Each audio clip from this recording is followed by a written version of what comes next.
today's video is something that I struggled with quite a bit throughout what you will see. I made an isometric house. I am using my Arteza sketchbook today because I want to see how well it holds up with watercolor, and I am using some The Art Studio liners in all the sizes. I've got these for $1, once again from Riot, the online art store. And I also got this Paper Mill 12 colors watercolor pocket set, and I've had my eye on these for a little bit and they came down pretty cheap, so I got myself this palette to see what these particular brand of watercolors were like. So it comes with its own little brush, and it's one of those brushes that you pull out like so, and it's the one I got in the scrawler box quite a bit ago that I thought was broken. So yeah, I knew this time that it wasn't broken. It was one of those ones that you just pull the center out and you clip it together. Anyway, so as you can see right now, the house, I did it across like a spread in my sketchbook, but oh my god, this took me 2 hours alone. So this is why I did not do this on camera, because it was taking way too long. And the problem was I really got the dimensions wrong with doing this, and I struggle with isometric stuff. I really don't know. I can't get my brain around the how to really do the layer, like not the layering. What am I trying to say? How to do that sort of pose and that angle, and oh, it's an absolute nightmare. So as I was doing that, it took me 2 hours just to do the outline, and then once again, yeah, like I said, it wasn't even right then. So you'll see me modify some of the walls and the floors, and yeah, this was an absolute challenge, but I wanted to tackle it because I had done an isometric room in one of the Inktober's. It was actually the year before, 2019's Inktober, and I really enjoyed that. But doing a whole house, I don't know if I'd ever do this again because of the complete struggle, and it is a bit of a shit fight. Just ignore some of the flaws that you find with this, because yeah, like I said, the struggle was real with this one. It was really real. Okay, so this isometric house is not a normal isometric house. It's actually an isometric murder house. Now, this one's probably going to be a little bit graphic for people out there that sort of have a little bit of a sensitivity to this sort of stuff. So if you do, I recommend turning off now before it gets any worse.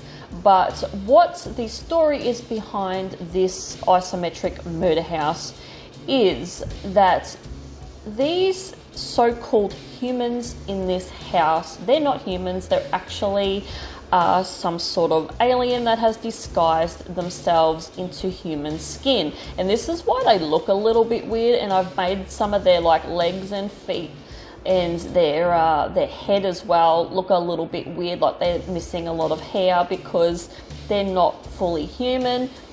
And what's happened is this creature that has been hired to eliminate these so-called aliens, because they're not very nice aliens, I suppose you could say. They're here for a not very good agenda, and they are plotting some things that are not very good. So this monster has been hired to take them out. So it has found the house that they are living in, and it has walked in, and it has basically slaughtered them. And the funny thing about this story is, I was showing my partner this illustration, and I told him the story, and he actually said to me, he goes, if they're all dead, how did the monster get past the first one? Like, after he'd slaughtered the first one, how was he able to get the rest? And I went, oh, that's a good question. So I then thought, well, maybe this monster was known to them, maybe he was a friend, and maybe he was getting to know them just so, he could infiltrate them and get in there and destroy them. So that's one scenario that has happened. So I had a few issues with this book. Actually, probably only one, because I was very surprised. This book's marketed as a sketchbook, and you're not supposed to use wet media, and it's only for dry media. But I found that this book works with watercolor really, really well. There is not as much buckling as I thought there was going to be, and yeah, I'm super impressed at this book. How it takes watercolors so well, and you wouldn't want to spend an extra $30 more. This is an Australian, because as I've said in the past, the Australian dollar is just ridiculous when it comes to buying stuff.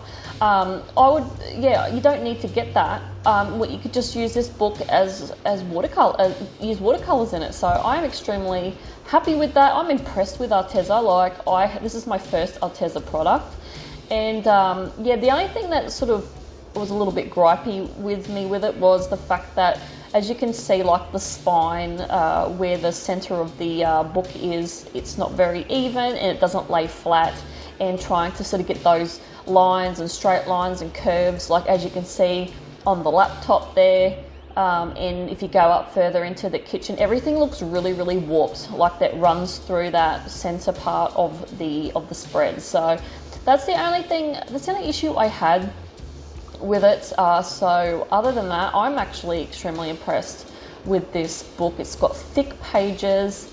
They're slightly yellow tinted and not the beautiful white like my Artway Studio book is, but hey, who cares?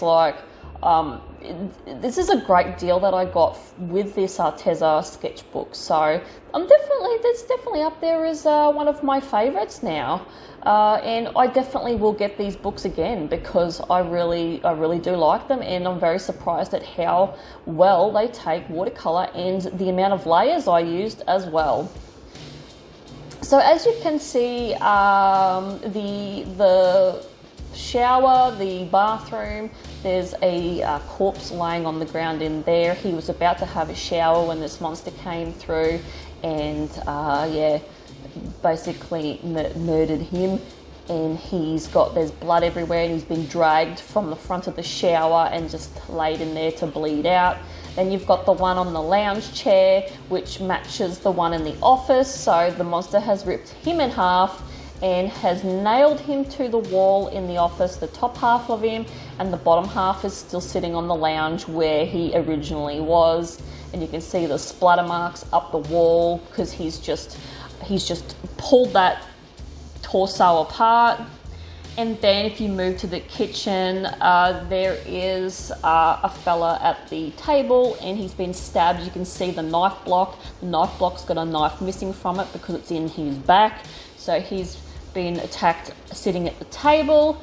And then you've got the guy in the bedroom who has had his heart ripped out through the back of his back.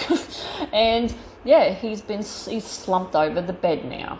So as you can see, I've made they're all wearing the same outfit to sort of signify that there's some sort of alien species, they're dressing the same, some sort of cult feel. So they're wearing the same green jacket and the same blue pants. And that's my story for this. And yeah, there's a lot of blood, there's a lot of gore in it. It's not a nice, I don't know, I'm not a huge fan of this, but then there's elements to it that I do like. So yeah, I felt as though my execution of this isometric house wasn't as good as I would have liked to have been, but hey, this is the first one I've done since that isometric room, and yeah, it's very hard to sort of twist your brain around. And a lot of this I didn't take any references. I just drew this off the top of my head and hoped to God that everything looked right. Yeah, it's just one of those ones.